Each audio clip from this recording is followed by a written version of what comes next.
Carrie and Craig, welcome to Succession Stories. It's not often that I have more than one person on the show, and I think you guys are probably the first married couple I have had on the show. So that's a dubious honor, of course. This is exciting for me to talk to you both. I really am interested in your story of where you've been and also where you're going. So welcome to the show.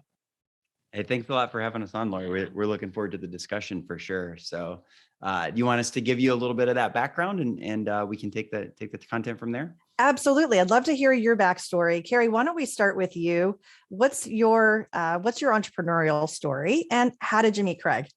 Yeah, well, we actually met through our entrepreneurial journey. So it's sort of love story meets business, but there's a nice tryst there. Yeah, I was actually an undergrad when I started exploring business, and I didn't study business formally. I have degrees in sociology and women's studies, but it was when I was about to graduate, a little bit before, I had this precautionary pizza dinner with my dad where he was wining and dining me and just really put a plug for, you have to do something extra. Like you did school, you got the degree, you did a good job, you'll get a full-time career, but also do something else. And so at that point, I was just really seeking and trying to figure out what my options were. I didn't have capital. I hardly had a resume at that point, honestly. So it was just what would be something I could get my foot in the door doing and grow skills, grow my confidence, grow my business acumen. So it was at that point where I actually met some coaches out of the Chicagoland area, and they had built their business to several million in revenue using more of an affiliate marketing direct sales model. And so they were open to helping me. And I was lucky I got my foot in the door with them because now it's been 16 years and they've still coached us really in a lot of areas of life, not just business. And I think that's a tip also, is success usually isn't built in a vacuum. You know, if you want to be successful as an entrepreneur, having a good relationship, having a good, health journey, all those things really do interface. And so I focused a lot through my 20s on just building a good foundation. And it was around my mid 20s where my business incomes, my part-time side hustles, they actually started creating me more income than my full-time teaching career. I was a preschool teacher. So it was at that point where I said, what the heck, I would way rather be my own boss, be a full-time entrepreneur, have more time for passion projects, but then also help more people through those mediums. And that's where Craig and I really started to get to know each other. He was technically probably, more of a mentor, business coach, but also courting, right? Yeah. So, a lot of what I've learned from a business stance, from a finance stance, has actually come from him directly. So it's always fun to hear him share, because that really changed, that financial literacy really changed my trajectory, not having any business background at such a young age. So you found a partner who really was a partner, somebody who could balance you out, and you learned from each other. Craig, what's your side of the story here? My side of the story is different, but the same, obviously, in the rendezvous point. So I always say I was actually a risk analyst with General Electric when I met Carrie and actually started some of my entrepreneurial journey. And quite frankly, like, I was looking to do more. Like, I just sat in a corporate job. I was working for Deutsche Bank and then G Capital, had the good gigs. I studied finance and econ, and everything was going great. I didn't want to work for someone else forever, but I didn't have capital. I didn't have any ideas. I didn't come from an entrepreneurial background. So it's like, okay, great, real estate. And I'm sure some of you out there are like, hey, I'm going to do real estate. So I bought a piece of real estate, 23. Now they call it house hacking, but I lived in the basement. I rented the top 3 floors. So I netted $0, but I didn't have to pay rent, right? The question though wasn't when I was going to buy the first property. The question is, when am I going to buy the 5th? And the answer was not anytime in the near future, because I ran out of capital. So I was also investing in the stock market and MBA school, and just like frustrated because it's like I'm winning, but I can't get to like this goal of financial independence. And so that's when we met, Carrie and I met, and really through a who had actually already created success. And a lot of people are really dialed in, what should I do? What should I do? And we talk a little bit about taking a step back, thinking about how do you want to live? What kind of person do you want to become? And who's already done it? And so that might feel a little hokey to some people if you're looking for real strategy, like tactical things to deploy, but it's like, there's tons of people who've already accomplished a certain level of success. If you can go find them and seek them out, they can oftentimes like point out things and save you decades of effort, right? Or decades of pain or loss from their expertise and wisdom. So we got going. We built that really direct sales, network marketing, like online revenue to about 3 million. During that time, Carrie stepped away about halfway through my 30s. Then I stepped away from my commercial banking job, which was like amazing, right?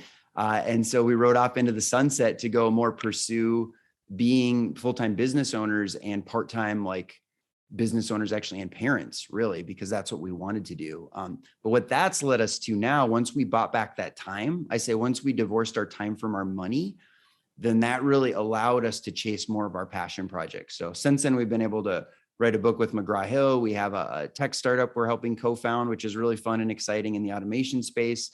We have a podcast. We do commercial real estate. We've gotten to do some other investing. I do some gap financing and consulting for people, which is fun to use my banking skills. But we really just get to play more and like do things that we really want and pick up projects that sound exciting and fun versus just like grind. So I say life should be more of a playground versus like a manufacturing plant, right? So, but a lot of people, and then I'll kick it back over to you, Laurie, but a lot of people end up becoming a slave to their business because they can't figure out how to scale it. They can't figure out how to automate it, or they think that's all they are. And they attach themselves to their business and they can't separate those. And so it kind of consumes them sometimes in not a healthy way, which I've seen as a former commercial banker many, many times. Yeah. And there's so many things we could drill down into in your conversation. I love that. Thanks for the background there. One of the things that I do, I wear a lot of different hats. One of the things I love doing is I'm an adjunct professor at Carnegie Mellon. I've talked about that on the show. I talk to a lot of aspiring entrepreneurs. They're coming out of that academic environment saying, I want to do something for myself. Right. And one of the presentations that I've done is the different types of entrepreneur. You guys, I'm going to put your faces in that presentation because ultimately you are talking about the side hustle. Your book is based on side hustles. But I think for the focus of today, it can be about that because ultimately what you are saying to an aspiring entrepreneur is find an area of interest and put your toe in the water in some way. And the big why that I was reading about you guys, which I think is really smart, is many of us, when we get a job, right, if we're working for someone else, we're not diversifying our income stream. And there is a degree of risk. If you lose that income stream, what else do you have at your disposal? Some folks have a nest egg. Some folks have investments. Craig, you started buying real estate at a pretty young age, which was a great exploration and as an example. But this big why, why should someone start a side hustle if they're thinking about entrepreneurship? One of your interviews, you talked about intrapreneurship, and I like that word too, because it doesn't mean you have to go all in, take all the risks. You can start to figure out what your strengths are, what your interests are. And Carrie, you talked about that a bit. You were a teacher, but yet you were learning from these advisors about affiliate marketing and digital e-commerce. So what would you say about that? If someone's considering going and taking the leap, how do you coach people today about that? Yeah, I mean, I think you can look at it from a few different angles, but number one, just taking a little bit of a deep dive on how we identify as a person, right? Because I think, especially if someone doesn't have a formal business background, it is so easy to write ourselves off as not a business person. I mean, I had never considered business prior to starting a business. It wasn't even on my radar. So being more flexible and open-minded, and Carol Dweck talks about, growth mindset. And it's such a simple concept, but I do think people who succeed in business have a growth mindset. And often if people don't, they lack that malleability and open-mindedness to really see themselves in a different light and see the potential that they have if they put themselves in the right environment, have the right type of help, and are willing to do the work for long enough. So having a little bit of that bigger vision around what we want to create, but then also who we are, and then more tactical, like in terms of what could I do, or, what would be a viable business option. What's really helpful is figuring out what are you willing to do and what are you willing not to do. because business ownership isn't for everybody. You know, a side hustle by nature is usually built on evenings and weekends because someone by default tends to have a full-time career if you're calling it a side hustle. So, you know, outside of the 9 to 5, when do we have hours to invest? It's evenings and weekends. So just being really honest and candid about, you know, are you willing to travel? Are you willing to operate outside of your current industry? Some people aren't. They want to maybe do more consulting with their current expertise, but there are plenty of people who are open to operating in a different industry altogether and learning a whole new suite of skills. And when you think about diversifying your income, the power of that, right?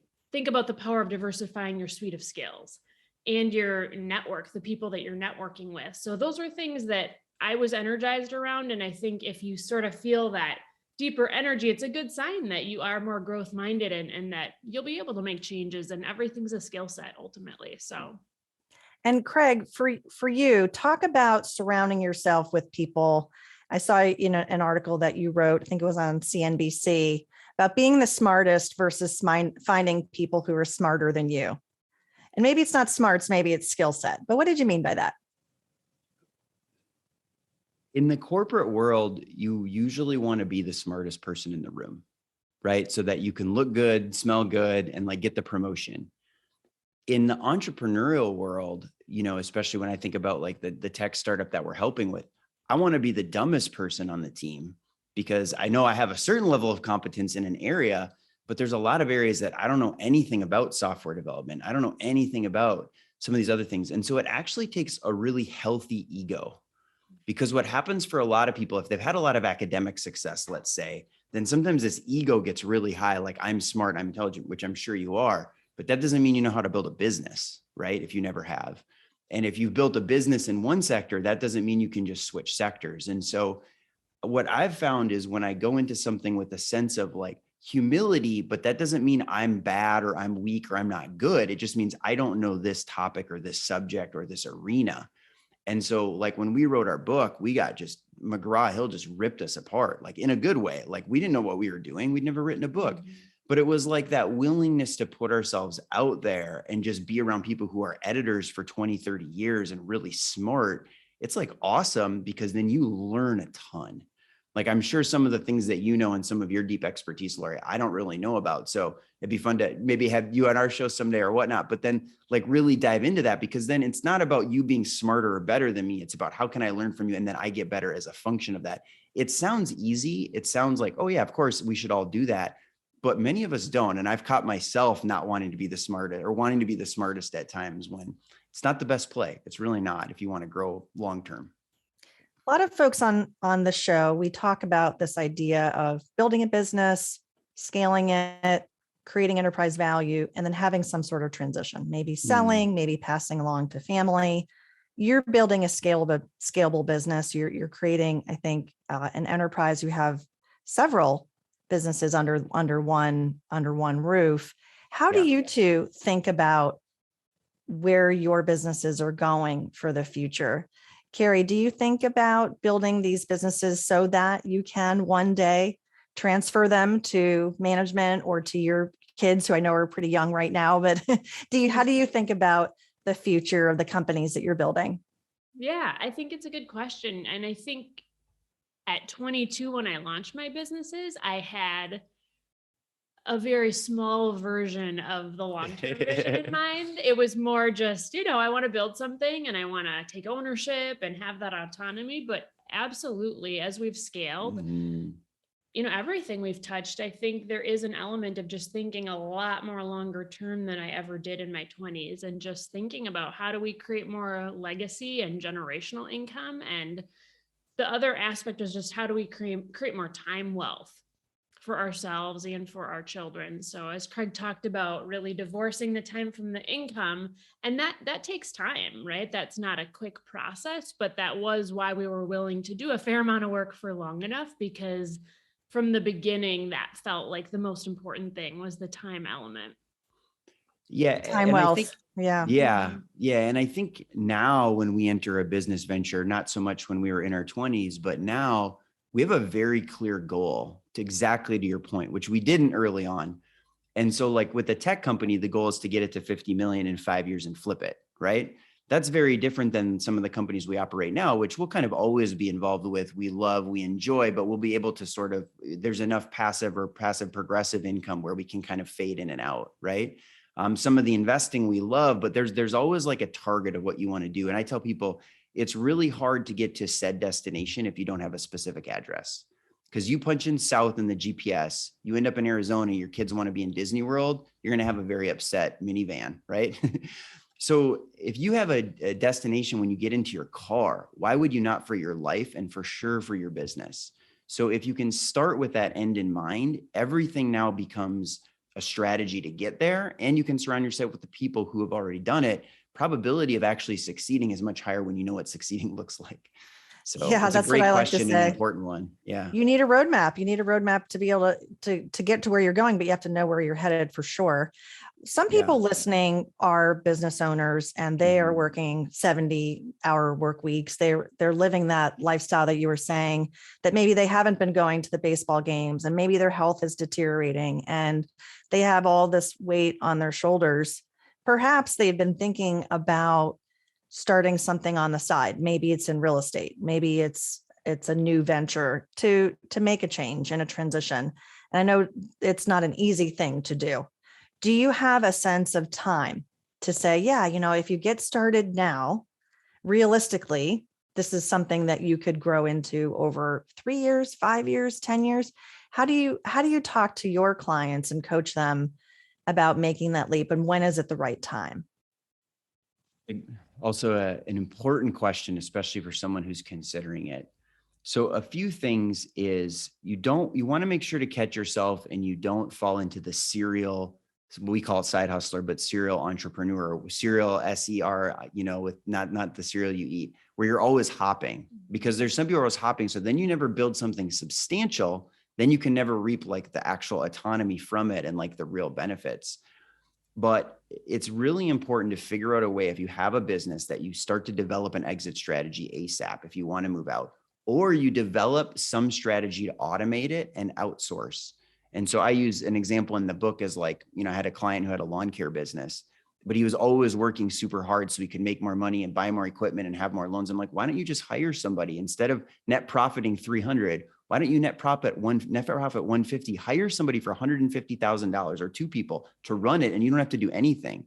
And the guy's like, yeah. I'm like, then you can have your life back for like 150 grand a year. You just don't make an extra 150, which half of it goes to tax. So like, who cares? And so it's really thinking about like what's important and what's valuable. When you make the pivot, the side hustle to the main business, go for it.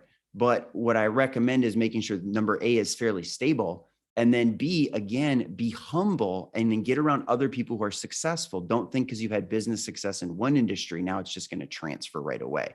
Some things will transfer, but not everything. In terms of timing in your life, we're a big fan of what we call life set. So there's mindset and then life set. So life set is how, mindset is our choices. Life set is like how we live, right? Or mindset is how we think. Life set is like our choices and how we live. And so if your life set's really screwed up, it's hard to start a lot of businesses. So you might want to double back to the marriage. You might want to double back to the health a little bit, get some of those foundationally things good, get your business good. Then absolutely the timing is awesome to diversify. And there's so much opportunity right now. So that's a general answer. It's a better question, more specifically to people's very niche situations, right? Well, Understood. I would just add that a lot of times the entrepreneur is type A, go-getter, willing to work really hard. And so this idea of like, wait, slow down and like fix my spiritual walk, or at least invest into my health, it feels counterintuitive. But the bottom line is, when you're willing to build a strong foundation, you can actually grow much more quickly and be a much more happy, healthy person. So it sounds like a slower process, and maybe initially it is, but it can actually help you grow a lot more quickly in the long run. So I love it. I love it. All right. We're going to switch gears to what I call the fast four. And sometimes you might get the same question and sometimes you might not. So here we Awesome. go. Carrie, you're first. What's the most difficult part about working with your spouse? Being non-judgmental of strengths and weaknesses. All right, want Craig. Short answers or long? Because I can expand on Short that. answers. Yep. Whatever comes to your mind. All right, Craig, same question. What's the most difficult part about working with your spouse? I think compartmentalizing at times the personal relationship with business, because they can bleed into each other. And, most of us, our business is kind of like our baby, right? So now I have 3 children or 4 children every time I start a new business, and my biological ones, and then a wife. So kind of compartmentalizing all that. If you want the quick answer, again, expansion will give you a lot more interesting details.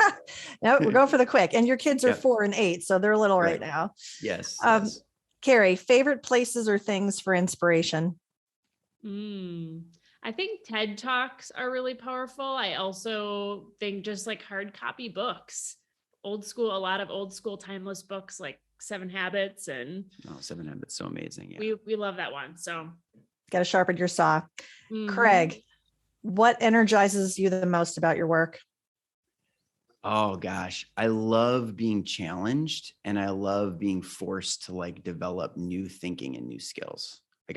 I think that the entrepreneurship is kind of like the vehicle to get better in life or get better at something or challenge myself. So I love the challenge of it. All right. Well, I lied. I'm not fast 4. It's going to be deep 6 because I like asking you guys these questions. 2 more. Carrie, what's your strangest daily habit? Oh, this shouldn't be strange. This should be normal, but I floss every single day, sometimes multiple times a day. Your dentists love you / hate you because then you don't need them as much. Look at those beautiful teeth. Yeah, absolutely. She's gorgeous. And Craig, last one here for you. If you could have dinner with anyone, who would it be? Alive or dead? You're up to you. Up to me. I mean, I would probably go to the top and pick the highest level of spiritual gurus that have existed on the planet. So, I mean, you've got Jesus, Buddha, and, Muhammad probably would be my top 3 to have a nice little chat with. I'm sure it would be a good evening. That's amazing. Thanks for indulging me, guys, on those questions. So the last, and each of you, if you have one to share, is a favorite quote. Do you have a favorite quote about entrepreneurship or leadership that you could share with us? Care? One of my, and I don't know that this is business related, but maybe more leadership related, is the world owes us nothing. We owe each other the world. And I think it's a good life mantra, to take ownership, to give, and to take responsibility. So here we go. Boy. I've got it. I'll take it off. Anyone watching on YouTube is going to see a poster. Yeah, here, bring it back, Craig. What's that? Okay, yeah. Yeah, bring it into the camera there. Can you read it there? Hunter S. Thompson. I'll read it in a second. So yes, it says, life should not be a journey to the grave with the intention of arriving safely in a pretty and well-preserved body, but rather to skid in broadside in a cloud of smoke, thoroughly used up, totally worn out, and loudly proclaiming, wow, what a ride. What a ride. And you guys have an adventure arm to your spirit, to what you do as a family, which maybe we hit on that really quick. And also, if you could touch on the nonprofit that you've created. Yeah, well, if you think about the word adventure, if you break it down, it's actually the word add and then venture. So it's actually add a side hustle, right? I mean, theoretically, or add a hustle to your game, add a business. So it's very much a part of business and entrepreneurship. And I think that if people are looking to start a business and they want it to be predictable and paved and smooth, then you're in for a lot of disappointment and heartache.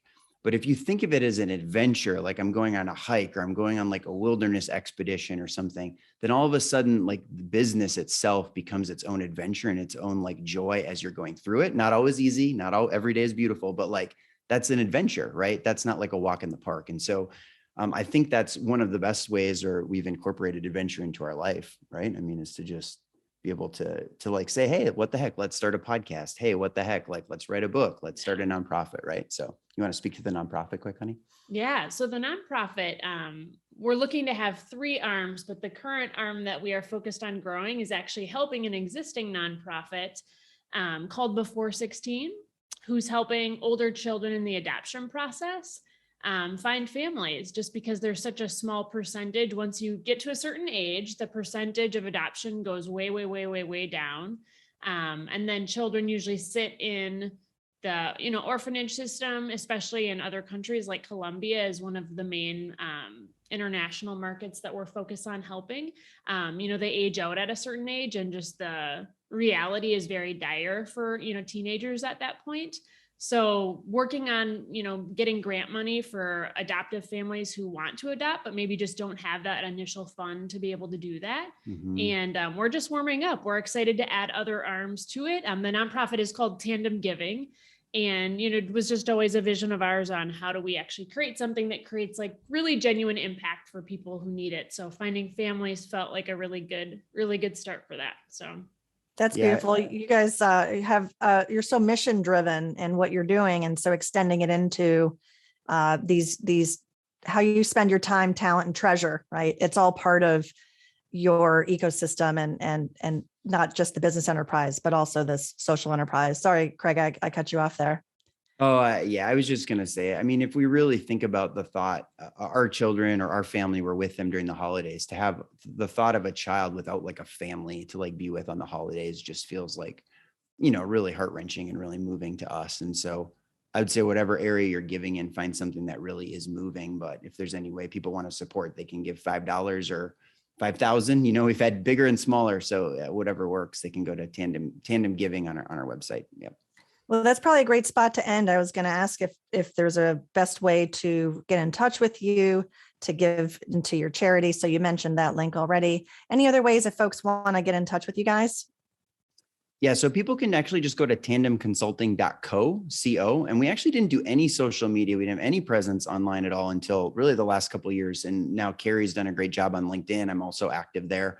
So again, you can go to the website, tandemconsulting.co, click on Tandem Giving is there, or you can reach out to us direct on LinkedIn. We're happy to help people in any way that we can, or at least point them in the right direction to smart people like you, Laurie, if your services are better than ours, for sure. It's so great to have you both on the show today. Thanks for sharing your story. Thanks for all of your insights, and I wish you much success. Thank you so much. Thank you so much, Laurie.